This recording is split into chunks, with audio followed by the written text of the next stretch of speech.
Cues expert में आप सभी का स्वागत है।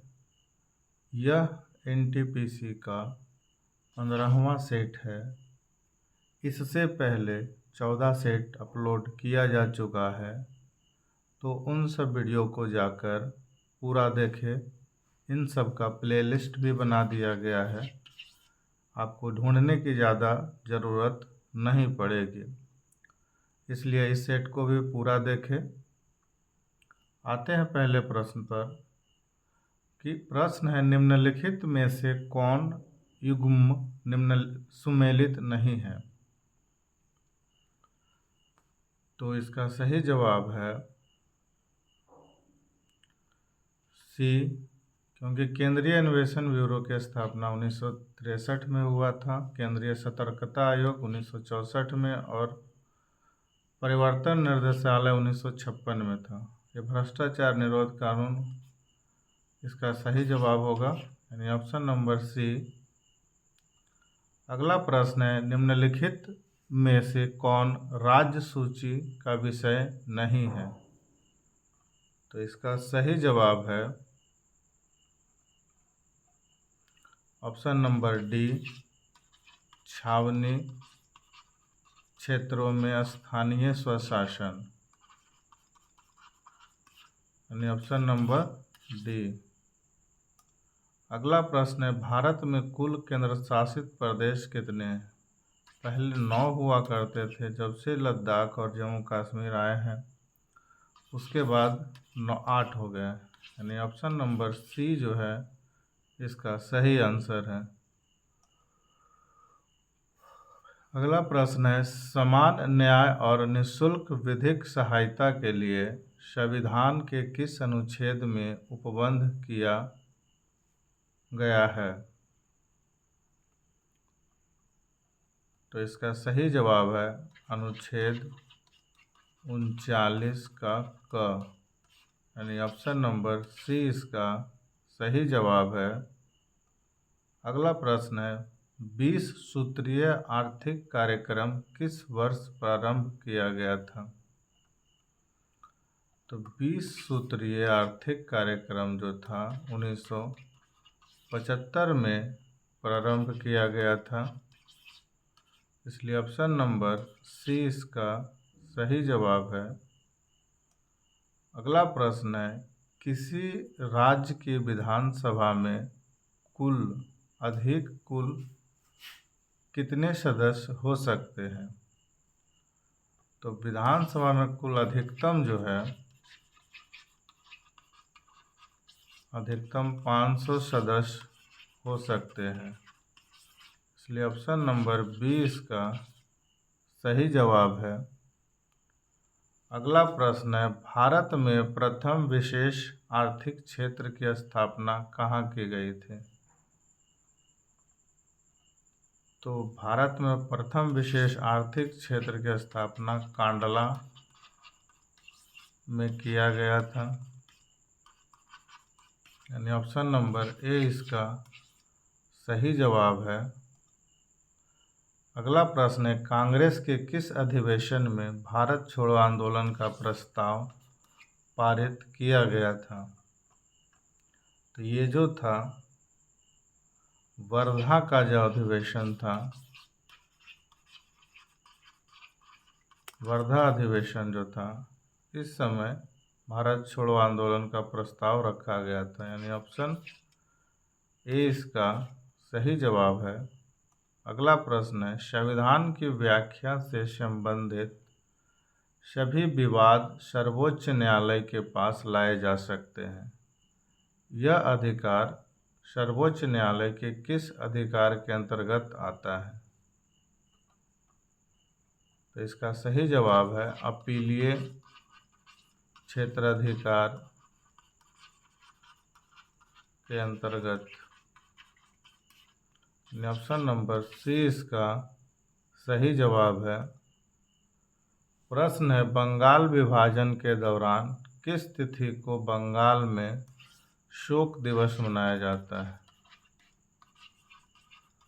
तो बंगाल में शोक दिवस जो है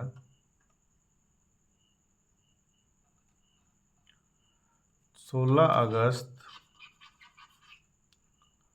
1905 को मनाया जाता है, इसलिए ऑप्शन नंबर डी इसका सही जवाब है। अगला प्रश्न है, राष्ट्रीय हरित अधिकार का स्थापना भारत सरकार द्वारा किस वर्ष किया गया था? तो इसका सही जवाब है 2010 को राष्ट्रीय हरित अधिकार की स्थापना किया गया था, इसलिए ऑप्शन नंबर डी इसका सही जवाब है। अगला प्रश्न है, मानव का हृदय कितने भागों में विभाजित है? तो मानव का हृदय जो है 4 भागों में विभाजित है, यानी ऑप्शन नंबर डी इसका सही जवाब है। प्रश्न है, पुंछी आयोग ने अपने रिपोर्ट सरकार को कब सौंपे थे?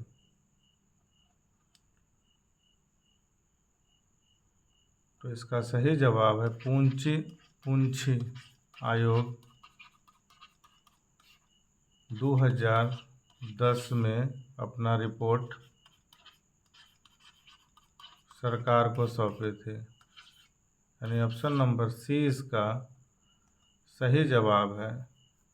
किस भारतीय ने करजन के प्रशासन की तुलना औरंगजेब से किया है?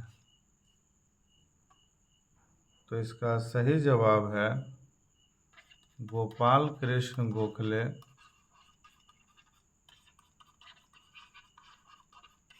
यानी ऑप्शन नंबर डी इसका सही जवाब है। अगला प्रश्न है, निम्नलिखित में से कौन सा युग्म सुमेलित युग्म है? तो इसका सही जवाब है वनडेवास का युद्ध जो है वो फ्रांसीसी विरुद्ध ईस्ट इंडिया कंपनी द्वारा हुआ था। जालियांवाला बाग हत्याकांड में तो जनरल डायर ने गोली चलवाया था। खेड़ा का युद्ध है, इसका सही आंसर होगा बी। आते हैं अगले प्रश्न में, निम्नलिखित में कौन सुमेलित नहीं है?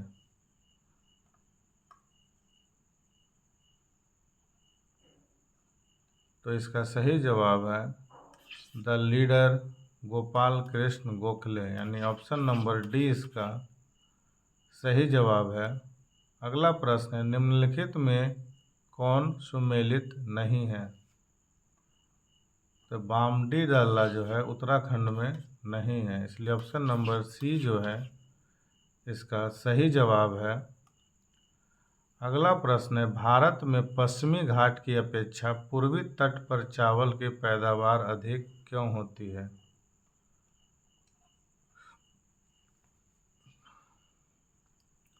तो पूर्वी तट पर चावल अधिक इसलिए होती है क्योंकि पूर्वी तट जो है पश्चिमी तट से चौड़ी है और डेल्टा क्षेत्र है, इसलिए ऑप्शन नंबर डी इसका सही जवाब है। अगला प्रश्न है, निम्नलिखित में कौन सुमेलित नहीं है? तो इसका सही जवाब है ओजोन परत, ट्रोपोस्फेयर।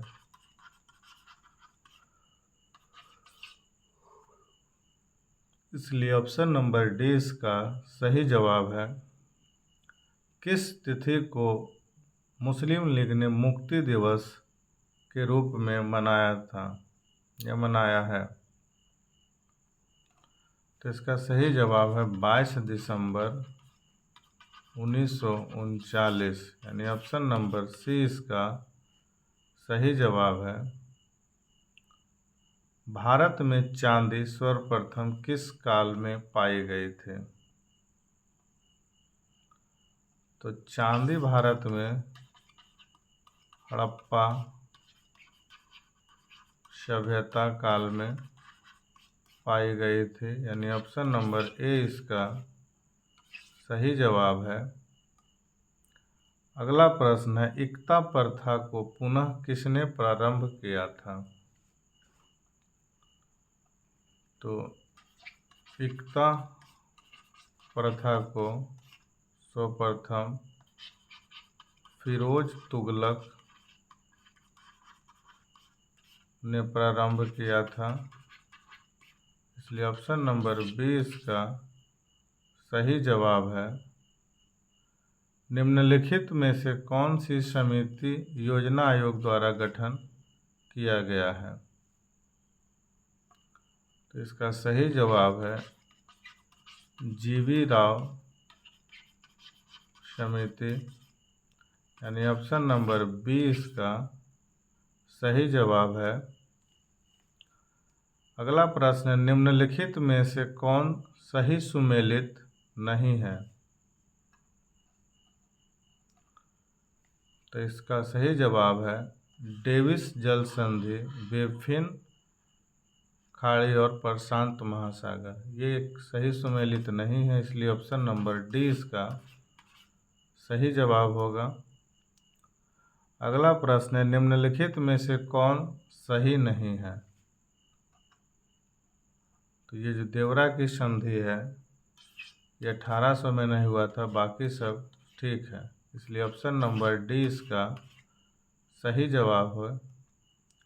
ये था आज का कुल 25 प्रश्न जो आपके आगामी एग्ज़ाम में काम में आएगा, जैसे RRB, NTPC, railway group D वगैरह जितने भी एग्ज़ाम हैं।